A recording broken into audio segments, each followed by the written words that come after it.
No one in the courtroom expected what happened next. The heavy oak doors creaked open, and in walked a young man. His shoulders slumped, eyes fixed on the floor. He didn't look up when the clerk announced the case. He didn't even rise when Judge Caprio called the court to order. A tense silence rippled through the room, thick enough to choke on. Everyone felt it, the weight of unspoken defiance, the electricity of something deeply personal hanging in the air. Judge Caprio had seen thousands of cases, but this one stopped him cold. The courtroom smelled faintly of polished wood and old books, mingling with the nervous perfume of relatives and reporters squeezed into the narrow benches. At the center of the room sat the defendant, Michael Trent, 22, son of the city's influential police union president. Michael's charge was simple in paper, but tangled in meaning: failure to comply with a lawful court order, a minor misdemeanor, but one that had captured public attention far beyond its legal weight. The bailiff cleared the space near the bench, and reporters held cameras just at eye level with Michael. The air was electric, with curiosity and judgment, tinged with anticipation. Something was off. Michael wasn't behaving like a typical defendant.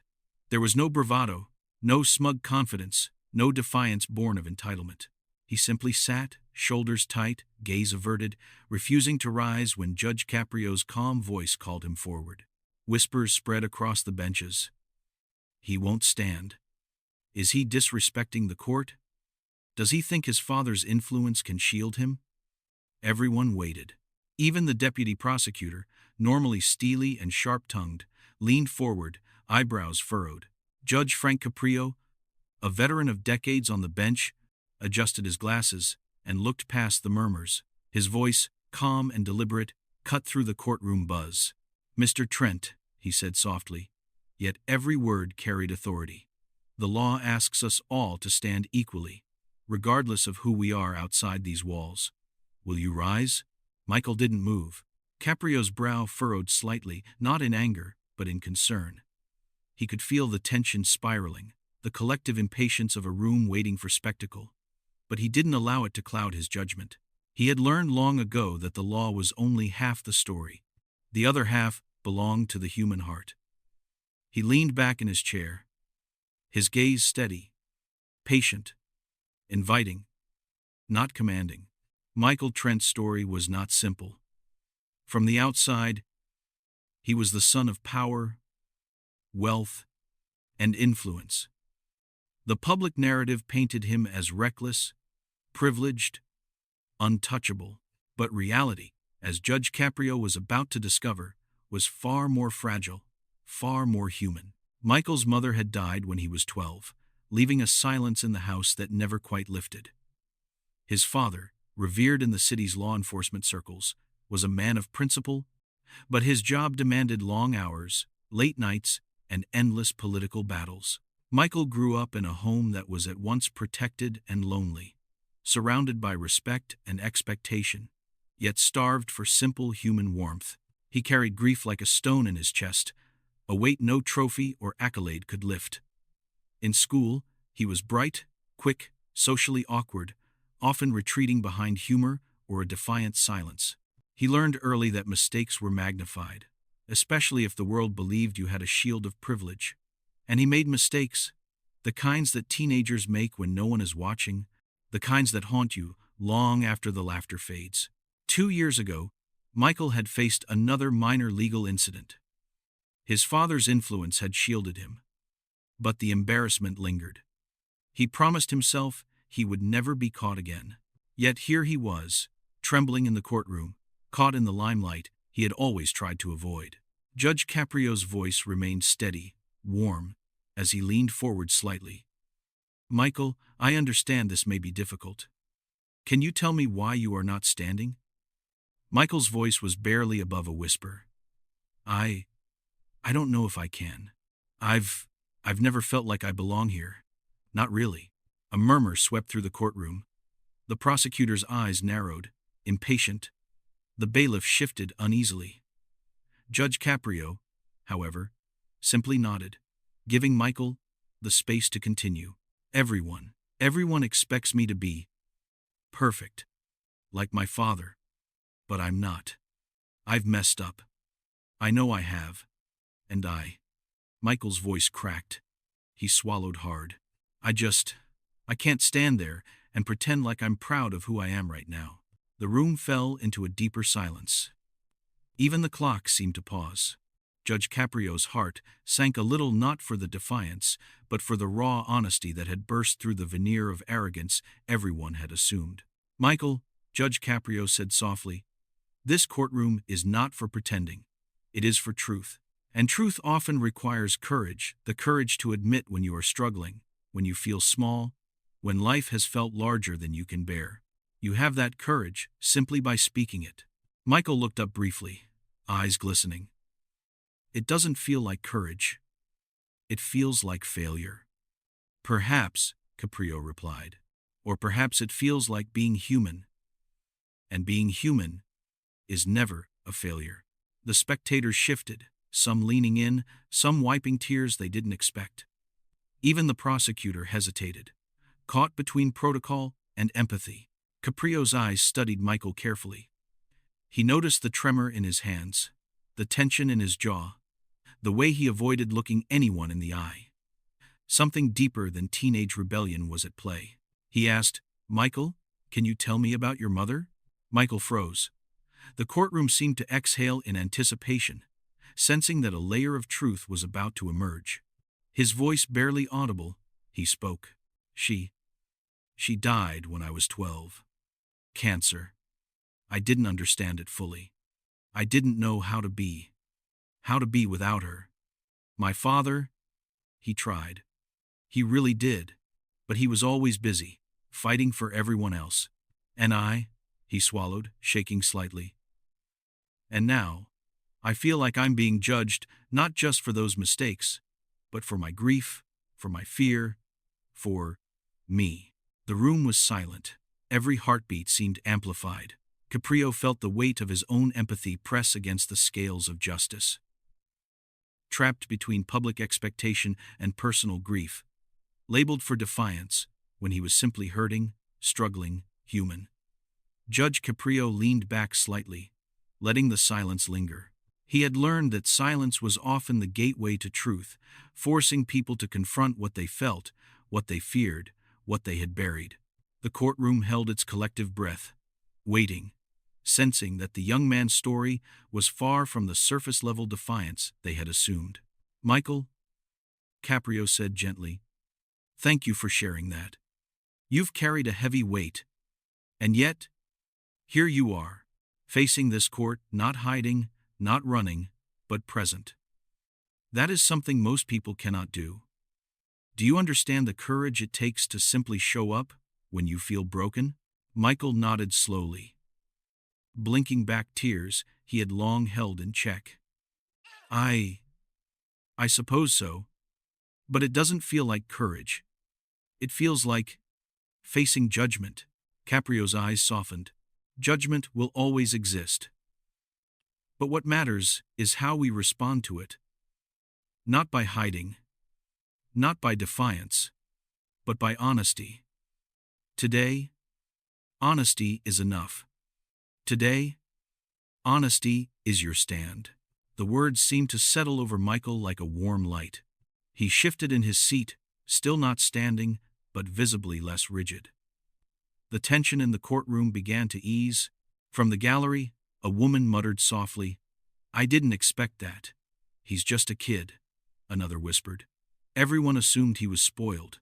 But look at him. The bailiff shifted, adjusting his stance, unsure whether to enforce protocol or simply witness the unfolding humanity. Caprio noticed it all, but allowed the room to breathe, knowing that forcing the law mechanically could crush the fragile honesty now exposed.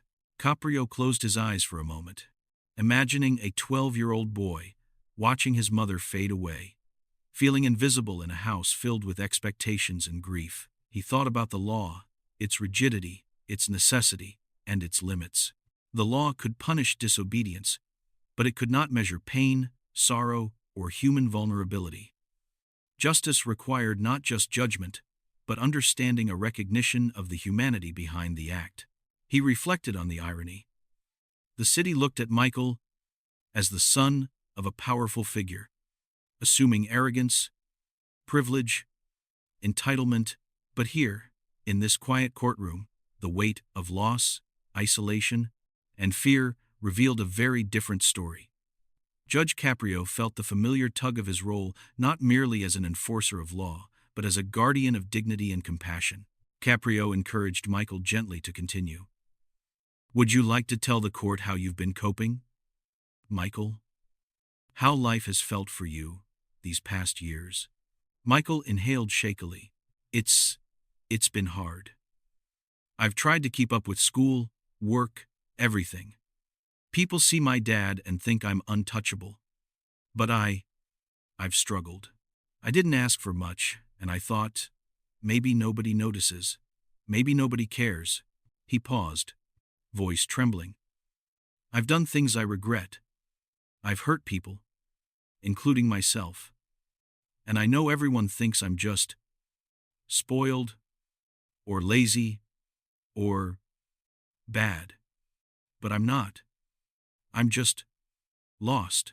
The courtroom was quiet enough to hear a pen drop.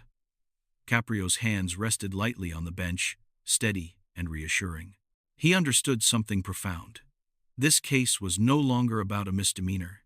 It was about visibility, recognition, and human empathy. Michael had not stood because he felt unseen, unheard, and misunderstood. Then came the twist that shifted everything. Michael's voice broke as he continued. The other night, I overheard my father talking to someone about this court appearance. He said, if I don't handle it properly, it could ruin his reputation. He said, and I'll never forget it, he said I could destroy everything he's worked for. A hush fell over the courtroom. Even the court reporter paused for a fraction of a second. Michael's eyes, wide and haunted, met Judge Caprio's. I didn't want to stand. I didn't want to pretend I was strong or perfect or like him. I wanted to disappear. The court collectively shifted uncomfortably. The weight of parental expectation, especially tied to power and public perception, was palpable. This was not simple teenage rebellion. It was fear, guilt, grief, and the crushing pressure of inherited responsibility all converging in one fragile human being. Judge Caprio's voice was soft but unwavering. Michael, what you have described is a burden no young person should bear alone. And yet, you've come here today to face it, to be accountable. That is not weakness. That is extraordinary strength. The prosecutor, finally breaking the stunned silence, spoke carefully. Your Honor, while I recognize the human element, the law must still be respected. The defendant refused a lawful court order. Caprio nodded, acknowledging the procedural point. Yes, that is true. But the law must also weigh the circumstances behind the act. Michael Trent's refusal is not born of contempt, but of fear and deep personal struggle. That is a crucial difference. Michael's hands trembled as he gripped the edge of the bench. I don't want to disappoint anyone. Not my father, not the court, not myself. Caprio's eyes softened, reflecting decades of experience. Michael, honesty is not disappointing anyone. In fact, honesty, especially when it is hard, is something to be proud of. The law is not just about punishment. It is about guidance, correction, and the chance to learn and grow. A murmur spread through the gallery. The reporter lowered her camera, not wanting to miss a word but recognizing the fragile moment. One of Michael's classmates, sitting quietly in the back, whispered, I never knew. He's just hurting. The courtroom had shifted, from anticipation of spectacle to a shared understanding of human fragility. Caprio paused, allowing the weight of the moment to settle. Michael's defiance was no longer rebellion. It was a silent plea for understanding, a cry for recognition of his human pain, and that plea, finally acknowledged, created a profound emotional pivot in the room. Judge Caprio looked across the courtroom, his eyes lingering on Michael. He could see every tremor, every hesitation, the fragile weight of expectation pressing down on the young man. For a moment, the courtroom seemed suspended in time.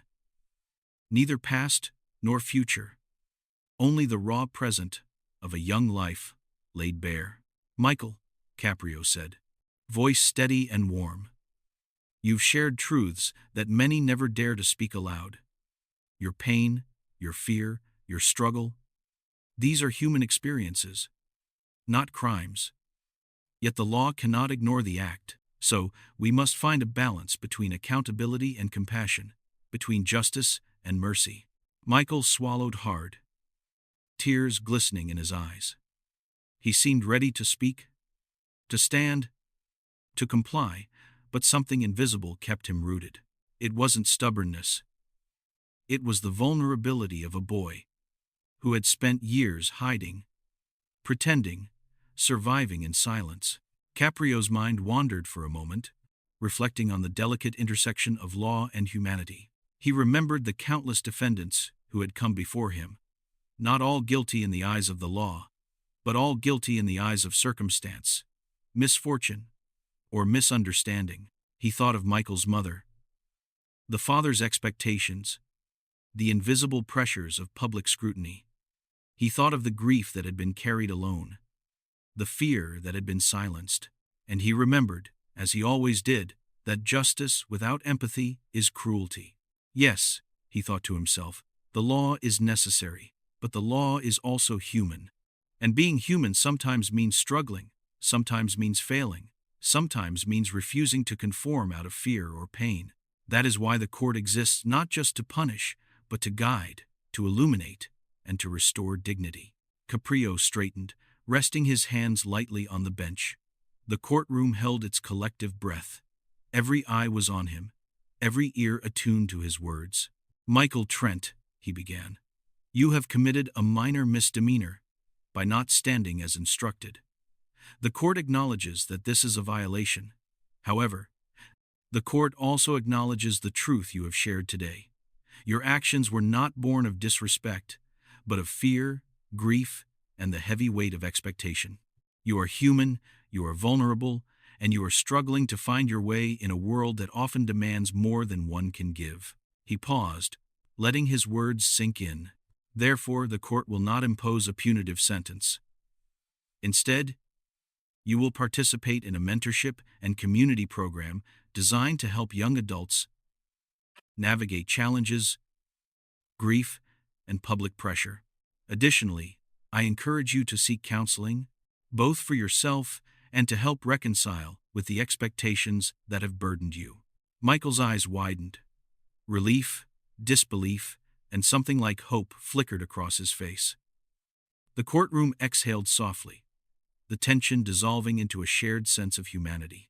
And one more thing, Caprio added, voice warm and deliberate. You do not have to stand to show respect. You have already shown it through honesty, courage, and the willingness to face your struggles openly. That, Michael, is far more powerful than any posture. The gallery shifted, some with tears, some with silent nods. The prosecutor, touched despite herself, whispered to a colleague, I didn't expect this. He really needed this.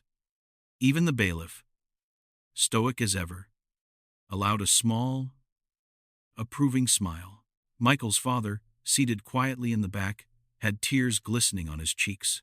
The pride was different from what the public imagined, not the pride of power or influence or accomplishment, but the quiet, profound pride of a parent who finally sees the depth of his son's humanity. Michael slowly rose, this time on his own terms, meeting Judge Caprio's gaze. Thank you, he whispered, voice trembling but sincere. You're welcome, Michael, Caprio said. Remember, courage is not always loud. Sometimes it's quiet, and sometimes it begins with honesty. As the courtroom emptied, Caprio lingered for a moment, reflecting on what he had witnessed. Justice had been served, not merely by enforcing rules, but by understanding the human heart behind the act. He knew the world would continue to judge Michael Trent, and that life would continue to press hard on him. But in that room, in that moment, a young man had been seen, acknowledged, and guided toward a path of understanding and growth. And that, Caprio thought, was the essence of true justice. The lesson was simple, yet profound. Humanity, compassion, and empathy are not weaknesses. They are the foundation of fairness, and sometimes the law must pause, listen, and honor the courage it finds in unexpected places. As the sun cast its late afternoon light through the courtroom windows, Michael walked out not just as the son of a powerful man, but as a young adult who had faced fear, shared his truth, and begun the journey toward healing. Judge Caprio adjusted his glasses, smiled softly, and whispered to himself, "Sometimes, the hardest battles are not fought outside, but within. And sometimes, the greatest victories are quiet, unseen, and deeply human." The courtroom doors closed behind Michael, leaving behind a space filled with hope, empathy, and the enduring reminder that every act of honesty, even in fear, is a step toward redemption.